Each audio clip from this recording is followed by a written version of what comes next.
எப்படி இருக்கீங்க? நீங்க நல்லா இருப்பீங்கன்னு தெரியும். ஸோ நானும் சேஃபா இருக்கேன். இந்த புயல்ல வந்து பெரும்பாலும் வெளிய வராதீங்க. சேஃபா இருங்க.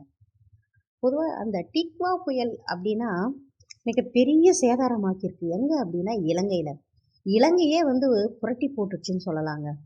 123 பேர் மரணிச்சுட்டாங்க. 130 பேர் காணாம போயிட்டாங்க. மாயமாயிட்டாங்க வெள்ளத்துல. இந்த டிக்வா புயலோட தாக்கம் வந்து பார்த்தீங்கன்னா, இலங்கைய வந்து மிகப்பெரிய ஒரு பாதிப்புக்கு உள்ளாக்கிடுச்சு. மிகப்பெரிய அதிர்ச்சியாவும் இருக்கு. ஏன்னா, எங்க பார்த்தாலும் வெள்ளக்காடாவே இருக்குன்னு சொல்லலாம். அந்த டிட்வா புயல் வந்து அந்த அளவுக்கு வந்து ஒரு பெரிய சேதாரத்த வந்து இலங்கைக்கு ஏற்படுத்திடுச்சு. பெரும்பாலும் உதவிக்கு போறது நம்ப இந்தியா தான். அண்டை நாடான நாம தான். இப்போது இந்தியா தான் வந்து நெறைய உதவிக்கரங்கள் வந்து நீட்டியிருக்கு இலங்கைக்கு. ஸோ, அ அந்த நாட்டு அதிபர் வந்து எப்படி இத பக்கத்து நாடாச்சே! பொதுவா இலங்கை அதிபரு. ஸோ, இப்ப ஒரு இளம் வயது அதிபர். இந்த புயலோட தாக்கத்த அவர் வந்து எப்படி மீட்டெடுத்து, திரும்பவும் பழைய நிலைக்கு கொண்டு வராருன்னு பார்க்கலாம்.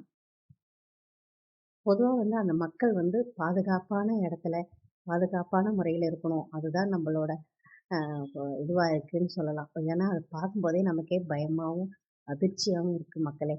முடிஞ்சா பொருளாதாரத்துல வசதி படைத்தவங்க, வெளிநாடுகள்ல லிங்க் இருக்கிறவங்க இலங்கை மக்களுக்கு வந்து உதவி பண்ணலாம். அதுதான் வந்து மனிதாபிமான அடிப்படையில நாம சொல்ல வேண்டியது. ஏன்னா, அந்த மக்கள்லாம் பார்க்கும்போது, அந்த வெள்ளக்காட்டுல எப்படி அவங்க அடுத்த கட்டம் போய் நோக்கி போவாங்கன்னு தெரியல. ஸோ பிடிச்சிருந்தா லைக் பண்ணுங்க, சப்போர்ட் பண்ணுங்க, சப்ஸ்கிரைப் பண்ணுங்க.